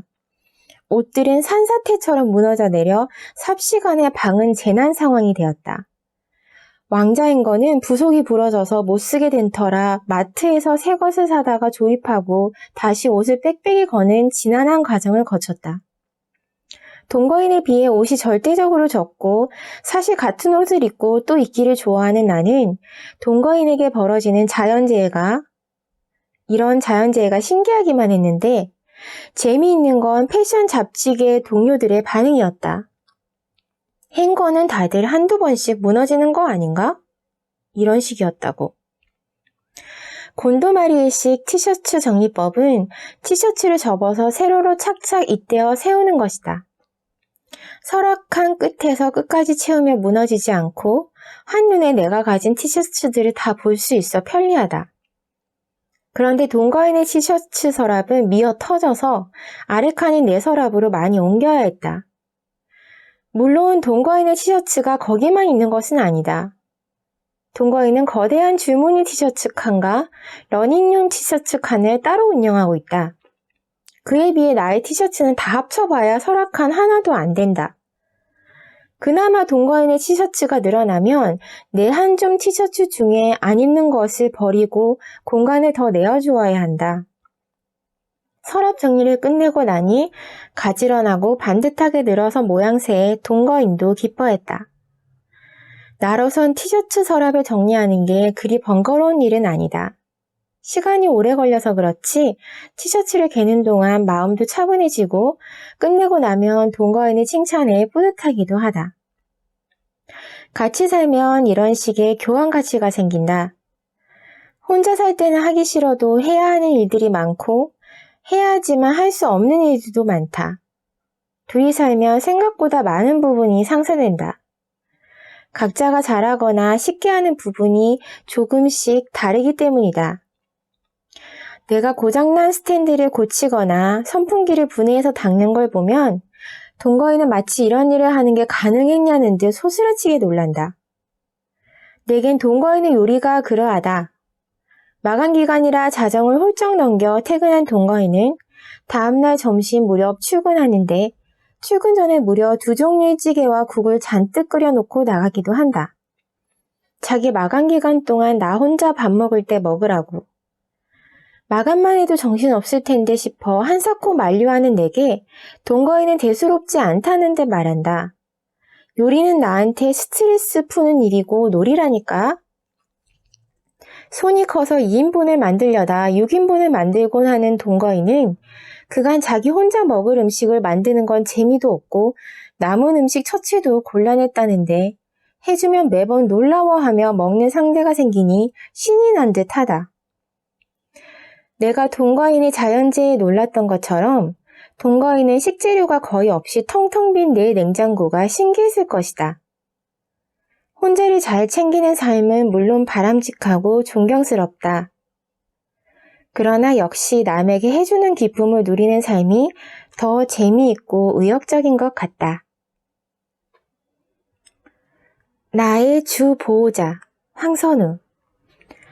동거인과 내가 둘 다 좋아하는 소설가 정세랑이 쓴 장편 50 People은 경기도 어디의 종합병원을 배경으로 한 소설이다. 에피소드마다 다른 주인공이 등장하는 50개 남짓한 이야기들은 의사부터 환자, 간병인이며 시신을 이동시키는 사람까지 병원의 곳곳을 구성하는 사람들 하나하나 저마다 다른 삶을 들여다본다. 책을 재미있게 읽을 때만 해도 이런 거대한 병원 시스템은 나와는 관계없는, 그래서 더 흥미진진한 세계라고 여겼다. 사람은 건강할 때 건강에 대해 잊어버리게 마련이니까. 그리고 3월의 어느 날 나는 미세먼지가 누렇게 내려앉은 도시 풍경을 내려다보며 5인실 병동의 침상에 누워 있었다. 커다란 종합병원을 구성하는 미세한 일부가 되어. 각자 하나씩 손목 밴드를 받아찬 동거인과 나는 록 페스티벌에 가면 종종 그러듯 팔목을 크로스한 채 주 보호자와 환자의 활기를 한껏 끌어모아 사진을 찍었다. 입원실이 완벽한 남형으로 배치된 건 아마도 환자들이 쾌적하게 지내라는 배려인 듯 했고, 병실 창가 자리는 과연 그랬다. 저 멀리 우면산까지 시선이 가닿는 침대에 앉아서 아주 천천히 저녁이 내려앉는 걸 봤다. 이렇게 아무것도 하지 않고 또 무엇도 할 수 없어서 멍하니 보내는 시간이 얼마만인지 몰랐다. 입원을 한 건 14년 넘게 다닌 회사에서 퇴사한 뒤 바로 이틀 뒤였다. 3박 4일 입원, 3주 정도 진단이 나오는 간단한 수술인데도 회사를 다니는 동안은 도저히 그 정도의 병가를 내고 쉴 엄두가 나지 않았다. 병원 공간의 낯선 풍경, 낯선 삶의 속도만큼이나 어색한 건 두툼하고 빳빳한 환자복 속의 나였다. 병원의 지시사항에 따라 액세서리나 콘택트 렌즈도 빼두고 알록달록하게 칠했던 젤레이도 모두 제거한 뒤였다. 화장도 못하고 제대로 못 씻은 채 병동으로 오가는 환자들은 사실 공통점이 별로 없을 텐데도 다들 엇비슷해 보였다. 며칠 전 사무실에서는 나만이 잘할 수 있는 일이 있고, 내가 오래 만들어온 잡지들이 있고, 내 개성과 능력을 인정해주는 사람들이 있으며, 또한 한 달간 병가를 못 낼 만큼 이상한 근면함으로 스스로를 몰아붙이던 직업인으로서의 내가 있었다. 하지만 한 인간을 이루는 안팎의 개성을 잠시 제거한 채 여기 병동에서 내가 가진 거라곤 오직 성별과 병명과 나이가 적힌 이름표 한 장뿐이었다. 좀 아파요. 호호하고 호흡 내쉬세요. 수술 전날 관장을 해야 한다는 안내를 받았을 때 나는 당연히 건강검진 때 대장 내시경을 준비하던 것처럼 장을 비워주는 용액을 마시고 화장실에 가면 되겠거니 여겼다. 하지만 맙소사, 거꾸로 항문에 주사기를 꽂아 관장약을 주입하는 방식일 줄이야. 그 과정은 단호하고 능숙하며 무덤덤한 간호사에 의해 거침없이 진행되었다. 용물을 보기 전 10분쯤 장에서 반응이 일어나기를 기다리는 동안 아랫배에서 서글픈 굴욕감이 부글거렸다. 가벼운 질환 한 해 동안 병원에 머물다가 수천 명의 환자 가운데 한 사람일 뿐이니 사무적으로 다뤄지는 건 당연하다고 수긍하면서도 그 과정에서 내가 사라지는 것 같은 기분이 드는 건 또 다른 문제였다. 수술 이후 입원 중후반부는 더 빠르게 지나갔다. 마취에서 깨고 난 뒤에 통증과 진통제 기운에 몽롱해서 정신을 차릴 수 없었기 때문이다. 존엄이니 굴욕이니 하는 생각도 수술 전에 사치라고 여겨질 만큼 먹고 배출하고 회복하는 게 전부인 단순한 며칠이 시작되었다.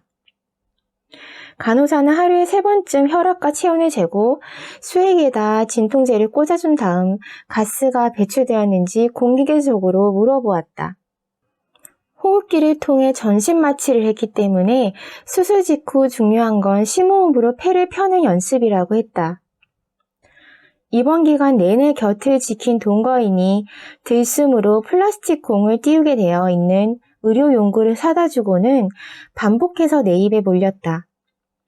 평소에 나는 생수통을 혼자 번쩍 들어 바꿀 수 있는 사람인데 약에 취하고 금식으로 기력이 쇠있는 상황에서 그 몇 그램짜리 공을 띄우는 일이 어이없을 만큼 힘들어서 웃음이 났다.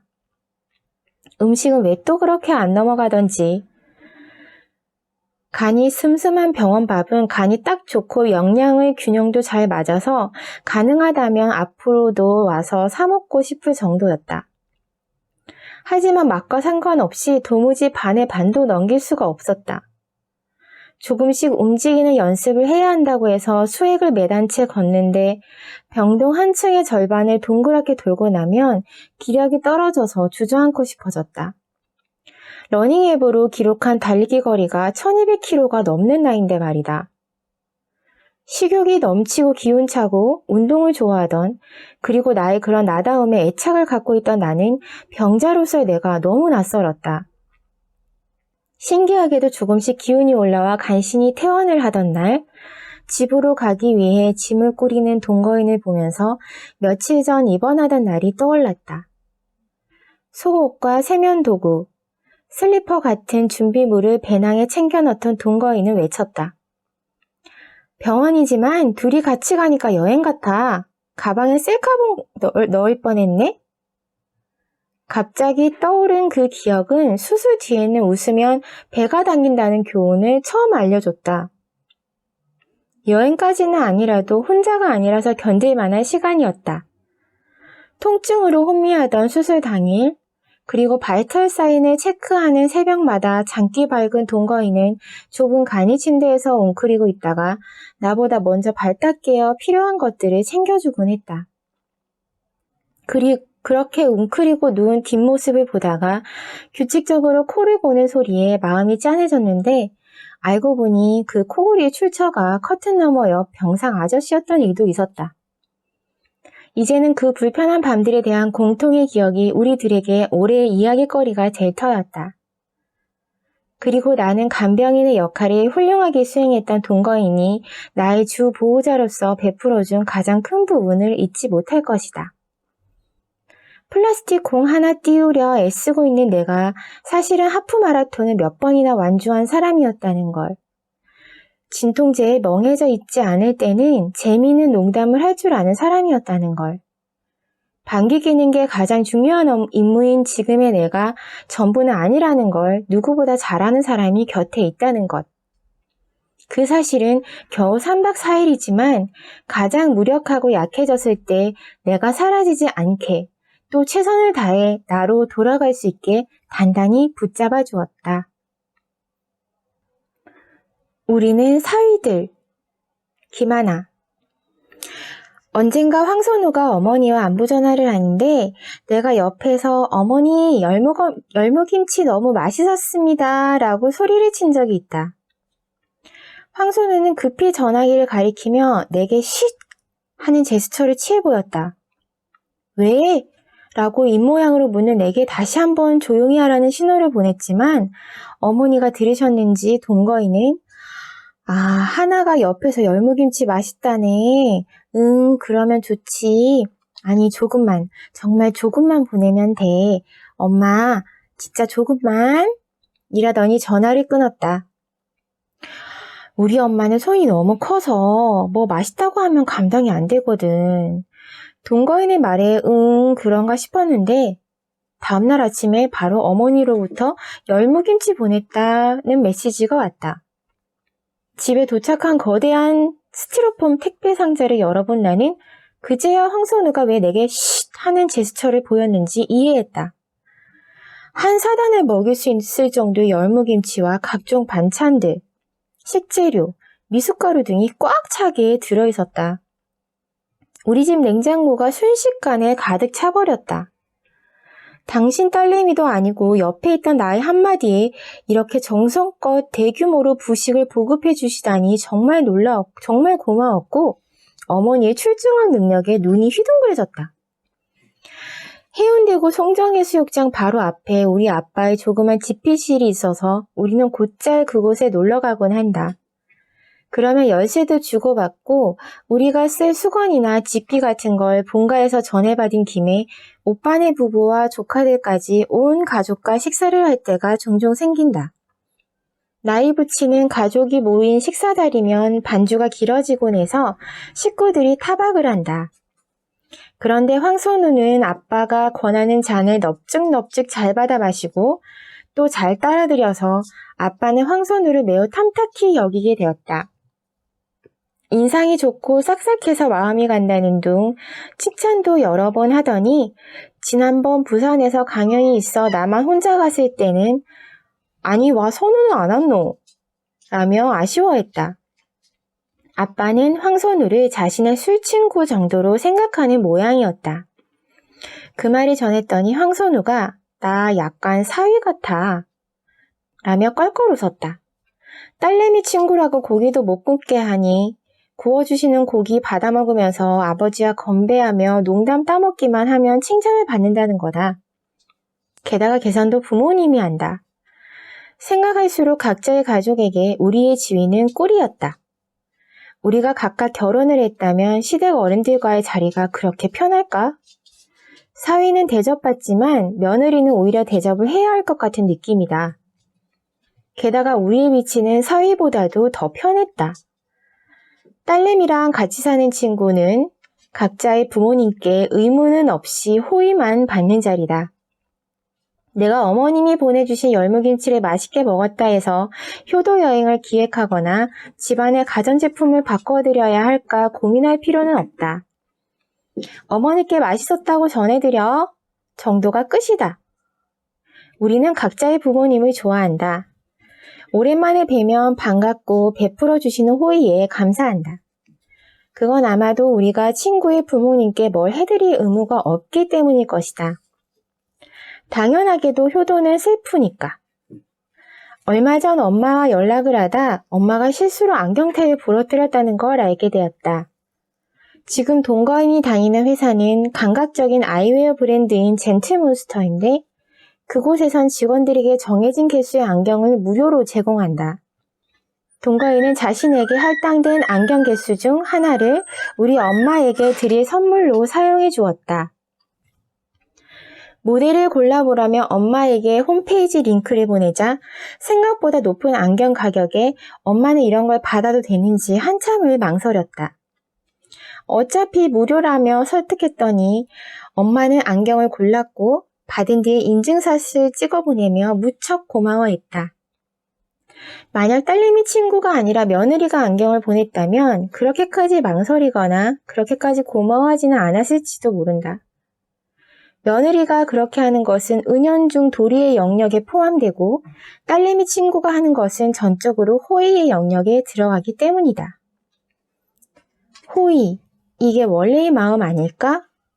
관습과 가족관계와 책임과 의무로 짓눌려 버리기 이전에 좋아하는 친구를 낳아주신 부모님께 갖는 친근한 마음, 내 자식과 함께 사는 친구에게 잘 대해주고 싶은 부모의 마음, 이 나라 모든 며느리, 사위, 장인, 장모, 시부모들에게도 원래의 마음은 이와 같을 것이다. 그리고 왜곡 없이 이 원래의 마음만을 그대로 유지한 채 열무김치와 고기를 넙죽넙죽 받아먹는 우리가 역시 위너인 것 같다. 같이 살길 잘했다. 김하나. 혼자 살 적에는 자려고 누워 있을 때 간혹 가구의 목재가 벌어지면서 나는 딱 소리나 현관에서 누군가의 발걸음 소리가 들리면 잠이 확 달아나곤 했다. 모든 문과 창문은 다 잘 잠궜는지, 고양이들은 잘 있는지 재차 확인하고 다시 잠을 청하려 해봤자 이미 리듬은 깨진 후이다. 다음 날을 위해 자려고 노력하면 할수록 머릿속엔 잡생각과 불안만 더해갈 뿐이었다. 내가 벌인 크고 작은 실수를 떠올리며 이불킥을 하거나 내일 할 일이 잘못되면 어떡하나 지레 겁을 먹기도 하고 아까 청소하다 빠뜨린 부분을 떠올리며 자책도 했다.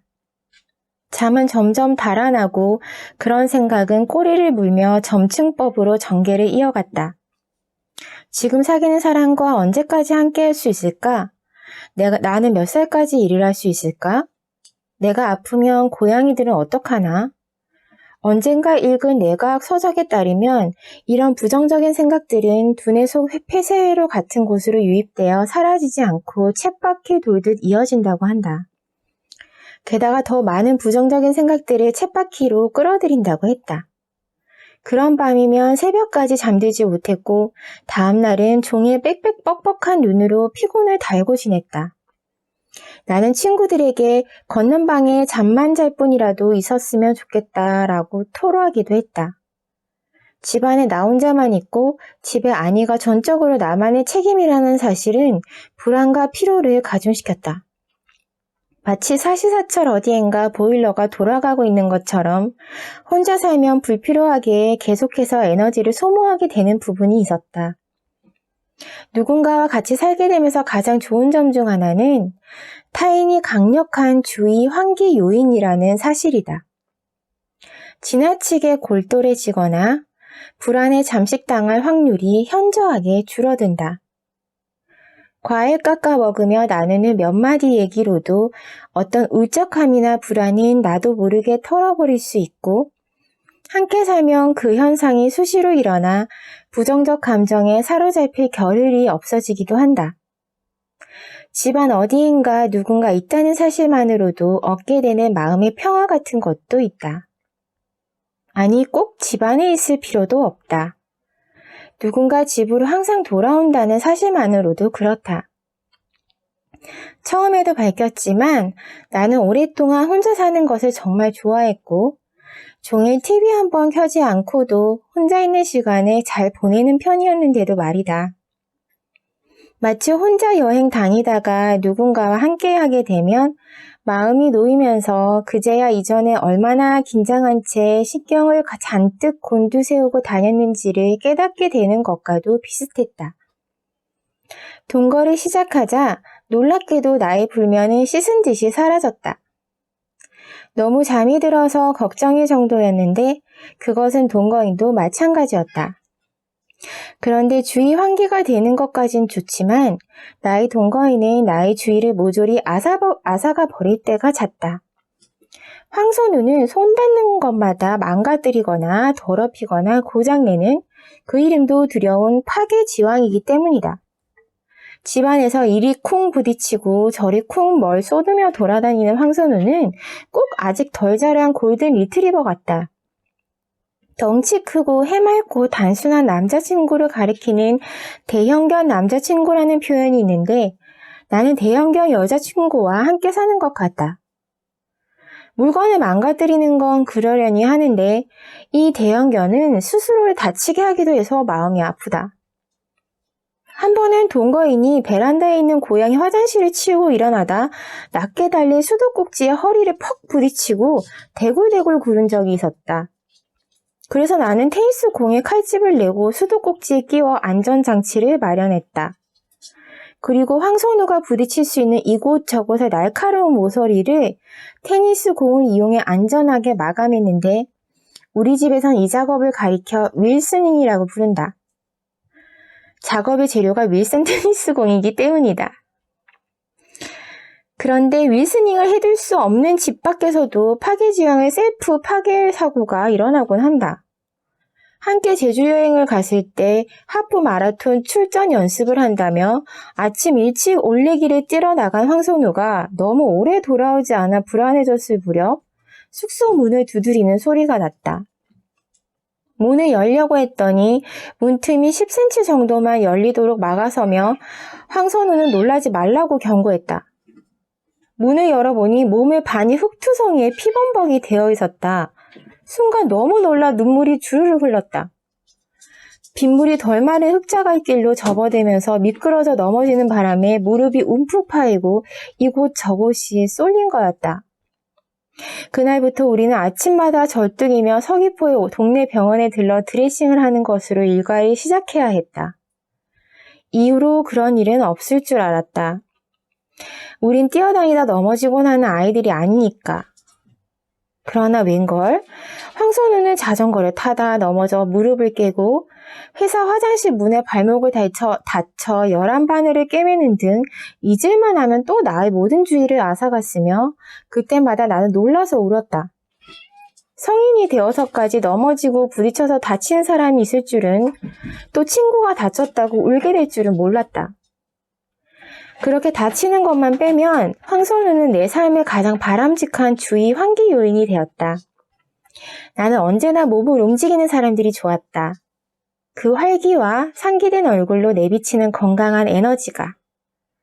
집안 이곳저곳에 쿵쿵 부딪히며 스트레칭이나 근육 운동을 하고 레깅스를 입고 뛰러 나가고 지바체육센터에서 발레, 체력 단련, 요가 등을 배우는 리트리버 아닌 사람이 있다는 건 옆 사람에게도 그 활기를 전염시킨다. 같이 살면 좋겠다 싶었던 이유 중에는 늘 몸을 움직이고 있는 황선우의 건강한 에너지 장안에서 영향을 받고 싶었던 것도 있다. 동거인은 체력이 좋은 데다 천성적으로 성실하기까지 하다. 그리고 40이 넘으면 체력과 성실성은 직결된다. 아무리 성실하고 싶어도 체력이 뒷받침되지 않으면 그럴 수가 없다. 함께 술을 마신 다음날 내가 늦지막이 일어나 해장하고 다시 침대로 기어들어가 골골댈 때도 동거인은 일찌감치 출근하고 없거나 휴일인 경우 먼저 쌩쌩해져서 집안일을 돌보고 심지어 러닝을 하러 나가기도 한다. 그래서 나는 좋은 의미로 눈치가 보인다. 이불 밖으로 나가기도 무서운 추운 아침에도 동거인에게 의지박약으로 보이고 싶지 않아 수영장으로 나섰다. 써야 할 원고를 모른 척한 채 종일 뒹굴대고 싶은 날에도 동거인 보기가 부끄러워 노트북을 켰다. 집안에 존경할 만한 사람이 사는 건 잔소리쟁이가 사는 것보다 1000배는 동기부여가 된다. 그렇게 동거인 눈치가 보여 꾸역꾸역 뭔가를 하더라도 결과는 모두 내 것으로 쌓인다. 더 나아진 체력, 더 많은 성과가 나에게 더 큰 뿌듯함과 동력이 되어 돌아오는 것이다. 나는 종종 나에게 본보기가 되는 동거인의 존재 자체가 고맙다. 지금 곁에 있는 사람이 내 가족입니다. 황선우. 겨울에 접어들 무렵 회사 관리부서에서 전체 메일을 받았다. 의료비 지원 혜택이 있으니 11월 안에 독감 예방주사를 맞으라는 내용이었다. 독감에 걸려 아프게 되면 앓는 동안 생산성이 떨어질 뿐 아니라 다른 직원들에게까지 전염될 수 있으므로 예방하자는 차원이었다. 회사에서 지정한 근처의 내과에서 주사를 맞고 얼얼한 팔뚝으로 돌아오면서 나는 동거인에게도 이 예방접종을 해줄 수 있으면 좋겠다는, 그리고 그러는 게 옳겠다는 생각을 했다. 주민등록에 올라있지는 않지만 나와 함께 살고 있는 실질적인 가족이니 말이다. 애인과 같이 사는 친구가 있다. 두 사람 다 결혼은 원치 않지만 개 한 마리를 함께 돌보며 몇 년째 경제 공동체로 살아간다. 어느 새벽 애인이 심한 통증으로 응급실에 갔다가 그대로 입원해서 수술을 받아야 했을 때 친구는 보호자로 따라가 며칠 간병을 했다. 하지만 환자와의 관계를 묻는 서류에는 가족관계를 표시하는 항목뿐이었기 때문에 지인이라고 쓸 수밖에 없었다고 한다. 집으로 오는 등기 우편물을 받을 때에도 마찬가지로 호명할 수 없는 대상이 되는 친구는 사소한 일상에서 애매한 정체성에 놓인다고 한다.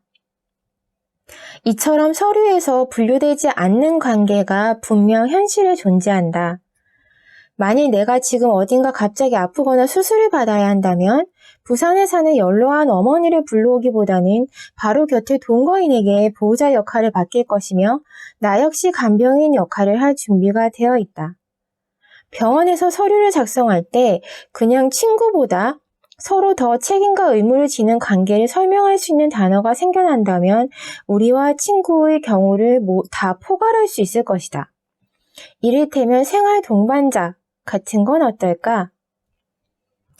지정한 동반자에 대해 소득세 공제, 건강보험 피부양자 등록, 의료기록 열람권 등을 허용하는 생활동반자법이 이런 필요에서 논의되는 중이다. 결혼하지 않고 같이 사는 파트너들이 세금과 복지 혜택을 받을 수 있도록 이미 프랑스에서 시행되고 있는 시민결합 같은 제도다. 직장인들은 연말정산 때 1년에 10만 원까지 정치 지원금을 돌려받는데 나는 나의 이익을 대변해서 일하고 있는 여성 정치인을 한 사람 정해서 10만 원씩 후원하는 걸 매년 나만의 의식처럼 지켜오고 있다. 그리고 몇 해 전에는 생활동반자 등록법 발의를 추진하는 더불어민주당 진선미 의원에게 후원금을 보냈다.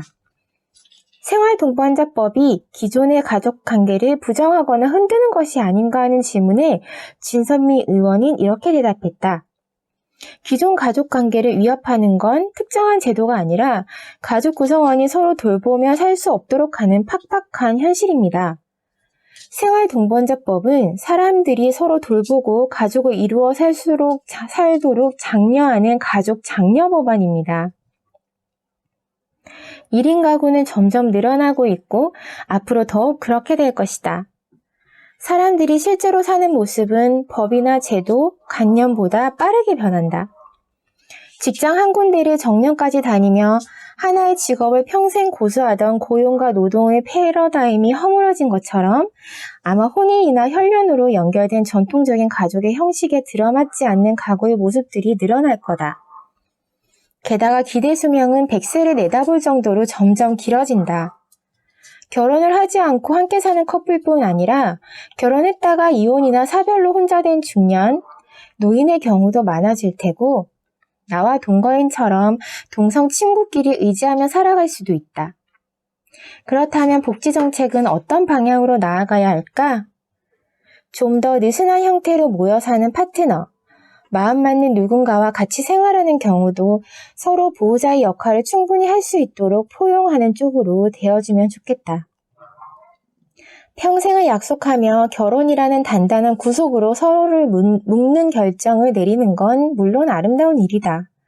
하지만 그러지 않더라도 한 사람의 생애 주기에서 어떤 시절에 서로를 보살피며 의지가 될 수 있다면 그것 또한 충분히 따뜻한 일 아닌가? 개인이 서로에게 기꺼이 그런 복지가 되려 한다면 법과 제도가 거들어 주어야 마땅하다. 이전과는 다른 모습의 다채로운 가족들이 더 튼튼하고 건강해질 때 그 집합체인 사회도 행복의 총합이 늘어날 것이다. 여기까지 여자 둘이 살고 있습니다의 일부분만 소개를 해드렸고요. 조만간 또 남자들끼리 살고 있는 에세이 책도 나오길 기대해 봅니다. 특히 10대 그리고 20대 초반분들께 이 얘기를 꼭 해드리고 싶은데요. 그리고 물론 이제 노후에 혼자 사시는 분들도 삶은 나와 같이 했을 때 행복한 사람과 같이 해야 합니다. 그런데 그것이 꼭 여자, 남자 1대1 이성끼리의 결혼일 필요는 없다는 겁니다. 즉 그렇게 결혼해서 사는데 서로 불행하고 맞지 않으면 굳이 왜 여자, 남자, 모노가미 1대1로 짝을 맞춰 반려자를 정해 살 필요는 없다는 겁니다. 처음에도 말씀드렸지만 저는 심리상담 일을 하는 사람이고요. 사람을 가장 괴롭게 하는 것도 인간관계의 문제이고 가장 행복하게 만드는 것도 인간관계에서 옵니다. 물론 저같이 동물을 좋아하는 동물 가족을 데리고 있는 사람들 경우에는 또 고양이, 강아지 등의 반려동물을 통해서도 행복을 얻을 수가 있고요. 요는 내가 누구와 살든 누구를 생활의 반려자로 들이든 같이 살면서 행복해야 된다는 거예요.